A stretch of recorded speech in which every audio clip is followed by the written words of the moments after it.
عمر ایوب صاحب. جناب اسپیکر بہت شکریہ. جناب اسپیکر الحمدللہ ہاؤس کے بزنس رولز اینڈ پروسیجرز 1985 کے بھی پڑھے, 1990 کے بھی بنے, اس کے بعد بھی پڑھتا آ رہا ہوں, دیکھتا رہا ہوں, ہاؤس کا ممبر بھی رہا ہوں الحمدللہ. امپورٹنٹ چیز جناب اسپیکر یہ ہے کہ ہماری پارٹی کی طرف سے اور اپوزیشن کی طرف سے ایڈجرنمنٹ موشن میرے فاضل ساتھی علی محمد خان صاحب اور ہمارے چیف ویپ عامر ڈوگر صاحب نے آپ کے سیکریٹریٹ میں ویلنٹائن دیا تھا, اور وہ ایڈجرنمنٹ موشن تھا کہ اسلام آباد ہائی کورٹ کے 6 فاضل جج صاحبان نے ایک لیٹر لکھا ہے سپریم جوڈیشل کاؤنسل کو, اور چیف جسٹس کو انہوں نے مخاطب کیا ہے اور ان کو لکھا ہے. اس کے اوپر ہم لوگ یہاں پہ بات کرنا چاہ رہے ہیں. آج یہ جو اس وقت ایجنڈا آپ کے سیکریٹریٹ نے دیا, with all due respect speaker صاحب, یہ ریالٹی کو ریفلیکٹ نہیں کرتا. اس وقت پاکستان اور اس ہاؤس اور اس آئین کی جس چیز نے بنیادیں ہلائی ہیں کہ انٹیلیجنس ایجنسیز کا رول وزیر اعظم عمران خان صاحب کے کیسز میں اس میں جا کے انٹرفیئرنس کرنی, ججز کے داماد کو ٹارچر کرنا, لوور جوڈیشری کے لوگوں کے گھروں میں پٹاخے مارنے. ایڈجرنمنٹ موشن میں دیکھ لوں گا, اس کے اوپر رولنگ دے دوں گا. جی میں رولنگ دے دوں گا. جی میں رولنگ دے دوں گا اس کے اوپر. ایڈجرنمنٹ موشن میرے پاس آ گیا ابھی. جی عطا طاہر صاحب ہو گئے, کمپلیٹ ہو گئے. جی عطا طاہر صاحب. سر یہ میٹر سب جوڈیس ہے سر.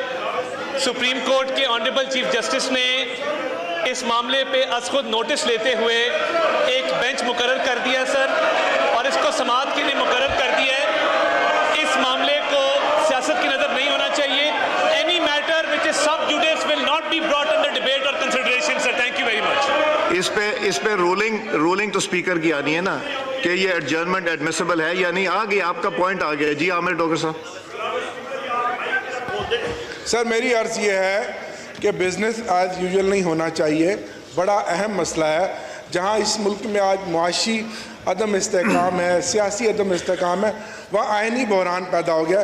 اکراس دی بورڈ آپ ہمارے اس ایڈجرنمنٹ موشن کو ٹیک اپ کریں, ڈیبیٹ کروائیں, تاکہ وہ تو میں ڈیسائیڈ کروں گا کہ اہم ستون ہے, یہ ایز پر رولز ٹیک اپ کرنے کی ضرورت ہے یا نہیں. پاکستان کا اس کو ٹیک اپ کر کے سر اس کو ڈسکس کروائیں اور رولز کو سسپینڈ کریں سر.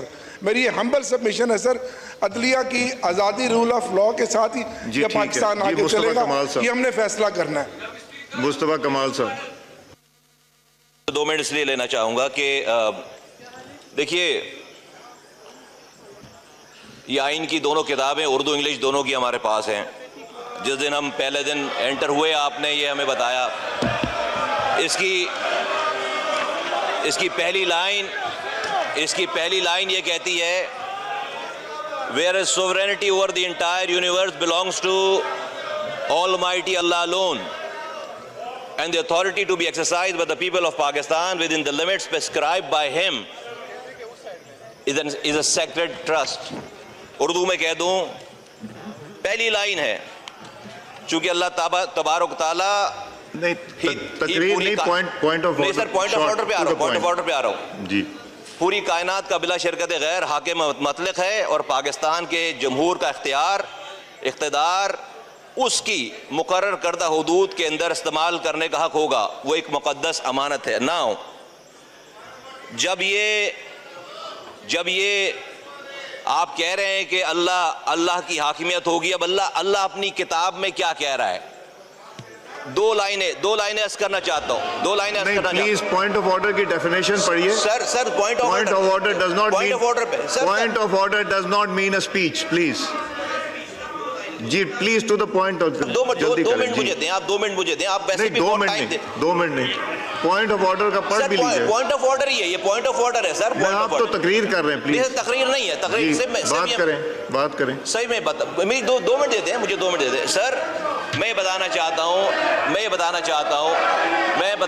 ہوں کہ اللہ نے اپنی کتاب میں آپ کہہ رہے ہیں کہ اللہ کی حاکمیت ہوگی. اللہ اپنی کتاب میں کہہ رہا ہے اے ایمان والو اللہ سے ڈرو, اور اگر تم واقعی مومن ہو تو سود کا جو حصہ بھی کسی کے ذمہ باقی رہ گیا ہے اسے چھوڑ دو. اور آگے والی بات بہت خطرناک ہے سر, اور وہ یہ کہہ رہے ہیں پھر بھی اگر تم ایسا نہیں کرو گے تو اللہ اور اس کے رسول سے کھلی جنگ ہے. سر میرا صرف یہ کہنا ہے کہ جس اکانومی کی ہم بات کر رہے ہیں, جس اکانومی کو صحیح کرنے کی بات کر رہے ہیں, اس اکانومی میں سود کا عمل دخل ہے. اور 2022